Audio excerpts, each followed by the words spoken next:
Students, हम बात करेंगे नंबर ऑफ पार्टिकल्स कैलकुलेट करने की अगर हमें मास गिवन हो। ठीक है, इसके लिए हम प्रॉब्लम स्टेटमेंट देख लेते हैं कि हाउ मैनी मॉलिक्यूल्स, एक मॉलिक्यूल्स कितने हैं are there in 40.5 grams of HBr यानी हाइड्रोजन ब्रोमाइड। ठीक है, यानी 40.5 ग्राम्स में, यानी कि अमाउंट हमें बता दिए, वजन में अमाउंट बता दिए। ठीक है ना, अमाउंट हमें बता दी इन द फॉर्म ऑफ, क्या कहते हैं, हम कह सकते हैं वेट। ठीक है, वजन के मुताबिक हमें अमाउंट बता दी गई है जिसको हम कहेंगे मैस। तो हमें ये बता दी गई है और हमें इसमें इसने कहा है कि इसमें कितने नंबर ऑफ पार्टिकल्स होंगे, यानी HBr अगर हाइड्रोजन ब्रोमाइड, ठीक है, इसको जिसको हम लिखेंगे हाइड्रोजन ब्रोमाइड, इसको हम लिख देते हैं पहले यहाँ पे, किसका नाम क्या है, हाइड्रोजन ब्रोमाइड, MIDE। ठीक है, तो हम देखते हैं कि हाइड्रोजन ब्रोमाइड का मेरे पास 40.5 ग्राम्स जो है वो मैस में, यानी कि अमाउंट में, मेरे पास ग्राम्स में ये मौजूद है। ठीक है, और हमने देखना है कि इसके अंदर इसके कितने HBr के, यानी HBr एक यूनिट है ना, ठीक है, इतना एक यूनिट है, तो इसके कितने हमारे पास इसके अंदर मॉलिक्यूल्स, ये यूनिट है यानी कि मॉलिक्यूल है, एक मॉलिक्यूल है, तो कितने मॉलिक्यूल्स होंगे 40.5 ग्राम्स अगर मेरे पास HBr मौजूद हो। ठीक है, यहाँ पार्टिकल से मुराद यही है मॉलिक्यूल्स। ठीक है, तो हम क्या करते हैं, इसके लिए हमें करना पड़ता है, एक फार्मूला लगाना पड़ता है। फार्मूला क्या है, हम यहाँ पे फार्मूला लेकर आते हैं, ये है फार्मूला। ठीक है, और ये इनकम्प्लीट है, इसमें हम जो है वो देख लेते हैं कि क्या होता है, कि हम कहते हैं नंबर ऑफ मॉलिक्यूल्स फाइंड करने के लिए मैस इन ग्राम्स होता है, इसको हम डिवाइड करते हैं मोलर मैस से। ठीक है, यानी कि मैस इन ग्राम्स हमें हाइड्रोजन ब्रोमाइड का गिवन है, उसको हम डिवाइड करेंगे किससे, हाइड्रोजन ब्रोमाइड के मॉलिक्यूलर सॉरी मोलर मैस से। ठीक है, और मल्टीप्लाई कर देंगे किससे, एवोगैड्रोस नंबर ऑफ पार्टिकल्स से। अब एवोगैड्रोस नंबर ऑफ पार्टिकल्स की हम वैल्यू लिख देते हैं यहाँ पे, जो कि होती है 6.02 एक्सपोनेंशियल 23। ठीक है, ये होती है इसकी वैल्यू।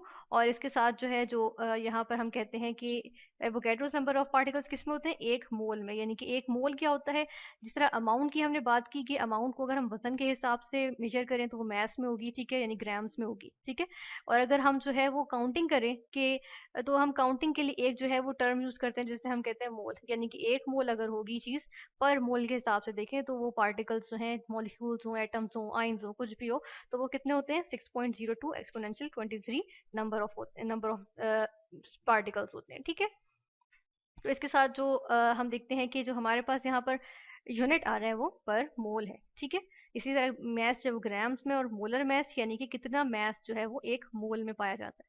ठीक है, इसमें हम वैल्यूज पुट कर लेते हैं। ठीक है, अब यहाँ पर पहले, सबसे पहले हम देख लेते हैं कि हमारे पास मैस जो है वो कितना है, 40.5 ग्राम्स। ठीक है, मोलर मैस के लिए मैं कैपिटल M लिख रही हूँ। ठीक है, ये कितना है, ये हमें निकालना पड़ेगा।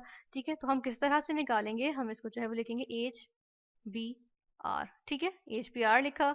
अब H का मोलर मैस क्या होता है, ये होता है 1। ठीक है, हमने लिखा 1, प्लस ब्रोमीन का कितना होता है, ब्रोमीन का होता है 80, हमने लिखा 80। ठीक है, उसके बाद हम यहाँ पर क्या लिखेंगे, हम यहाँ पर इसको ऐड करके लिखेंगे, ये बन जाता है 81। ठीक है, और यूनिट्स क्या आते हैं, ग्राम पर मोल, क्योंकि हमने कहा ना मोलर मैस होता है एक मोल में कितना मैस पाया जाता है। ठीक है, तो हमने यहाँ पे लिख दिया 81 ग्राम्स पर मोल, यानी एक मोल में। ठीक है, तो हम यहाँ पर जो है वो ये वैल्यूज पुट करेंगे। ठीक है, फिर एवोगैड्रोस नंबर ऑफ पार्टिकल्स तो हमें मालूम ही है। ठीक है, तो हम यहाँ पर देख लेते हैं, अब यहाँ पे इज इक्वल टू का साइन लगाते हैं, मैस इन ग्राम्स पुट करते हैं, हमारे पास क्या वैल्यू है, 40.5। ठीक है, ये आ गई।